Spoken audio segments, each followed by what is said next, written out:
Creatine is one of the few fitness supplements with strong evidence behind it, and one of the easiest to misunderstand. If you only hear that it builds strength, it can sound like powder magic. If you only hear that it adds water weight, it can sound fake. The more useful question is quieter. What does creatine actually change inside the body? And where does the evidence stop being strong? Creatine is not foreign to the body. We make roughly 1 gram a day, mainly through the liver, kidneys, and pancreas, and we also get some from meat and fish. About 95% of the body's creatine is stored in skeletal muscle. Some is free creatine and some is stored as phosphocreatine. Phosphocreatine matters because hard muscle contractions need ATP quickly. ATP is the body's immediate energy currency. When ATP loses a phosphate, it becomes ADP. Phosphocreatine can donate a phosphate back, helping rebuild ATP within seconds. That system is most important during short explosive effort, a heavy lift, a sprint start, a jump, or a sharp change of direction. It is not the only energy system. In a maximal sprint of around 6 seconds, phosphocreatine and glycolysis both contribute heavily. As effort lasts longer, phosphocreatine drops quickly. Around 30 seconds of very intense work, glycolysis carries more of the load, and aerobic metabolism begins to rise. This is where supplementation becomes easier to understand. Creatine can increase the total pool of phosphocreatine in muscle by roughly 20 to 40% above normal dietary levels. That does not mean endless energy. It means a larger, quick-release reserve for the moments when the body needs energy immediately. For training, the practical effect is often seen across repeated hard efforts, a few more high-quality reps, a little better power output, or faster recovery between bursts. That is why creatine is not best understood as a feeling. Many people do not feel it working. Its value shows up in the output of training. When combined with resistance training, research links creatine with greater strength gains than training alone, especially in lower body strength. The average figures in the article point to meaningful but not magical differences. About 4.43 kilograms more upper body strength and 11.35 kilograms more lower body strength compared with resistance training alone. Creatine may also help muscle glycogen storage after exercise when carbohydrate loading is used, which could support recovery between demanding sessions. The dosing argument is often made louder than it needs to be.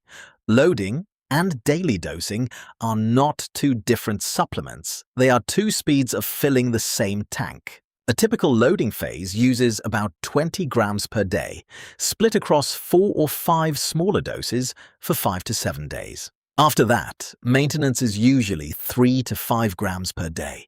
The point of loading is speed. Muscle stores can rise by about 15 to 20% within the first week. The continuous method skips loading and uses 3 to 5 grams daily from the start. Full saturation takes longer, often closer to 28 days.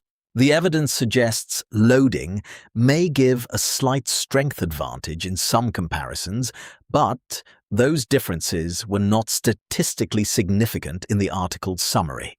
So the practical difference is usually speed, tolerance, and convenience. Loading can be useful before competition. Daily dosing is simpler and may be easier on the gut. Body size can matter.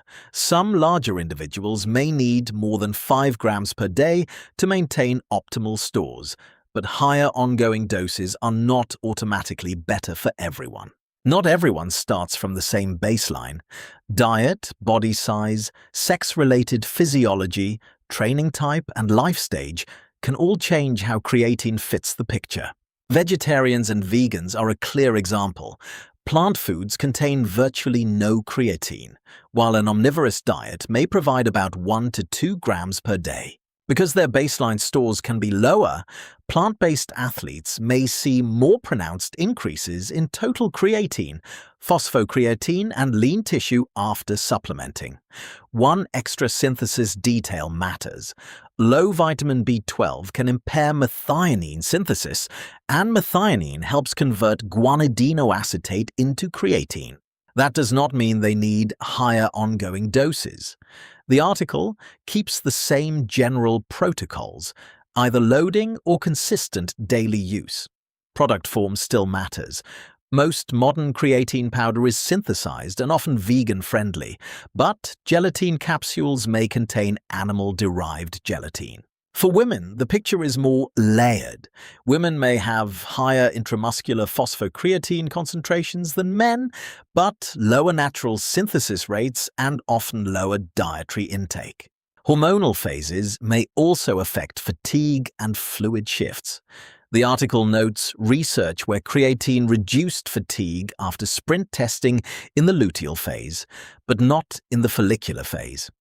This is why a continuous daily protocol can make sense for some women. It avoids extra creatine intake swings on top of normal hormonal fluctuation.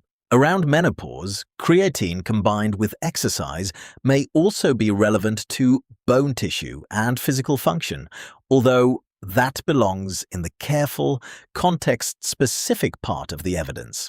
The strongest performance case is still the simplest one. Creatine fits activities that repeatedly depend on fast ATP regeneration. In strength training, that may mean supporting harder sets and higher training volume over time, which is one route towards greater adaptation. In sprint or HIIT work, the value is clearer when the session asks for repeated short bursts with limited recovery. Team sports sit in the middle. A football match is mostly aerobic, but decisive moments often involve sprints, jumps, tackles, and changes of direction. That is why creatine can make sense in sports that are not purely strength sports.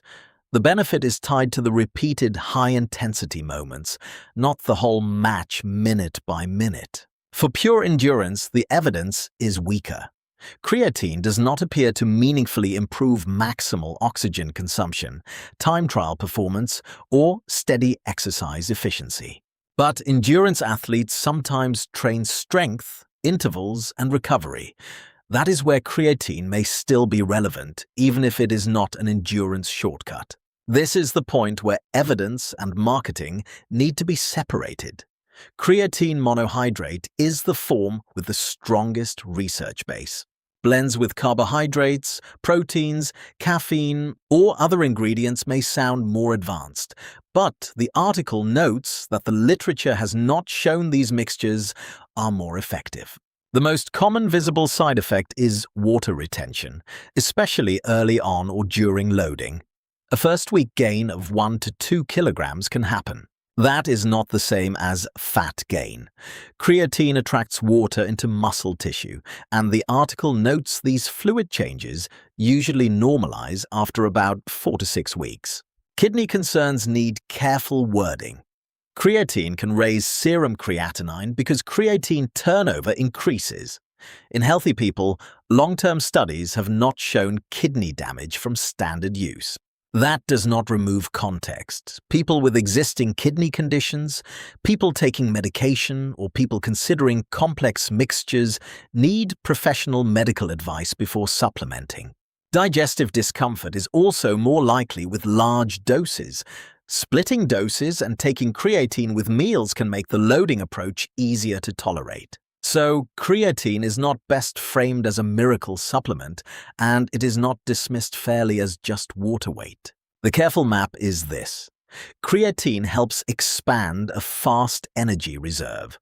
The evidence is strongest for lifting, sprinting, repeated bursts, and training contexts that depend on those efforts.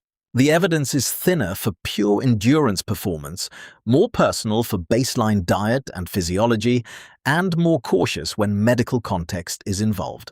That is a better conclusion than hype. Creatine is simple, but the reason it works is specific. Once that is clear, the claims become much easier to sort. For the full article and supporting references, use the link in the description. BeSund will keep the focus on evidence, context, and what the research can honestly show.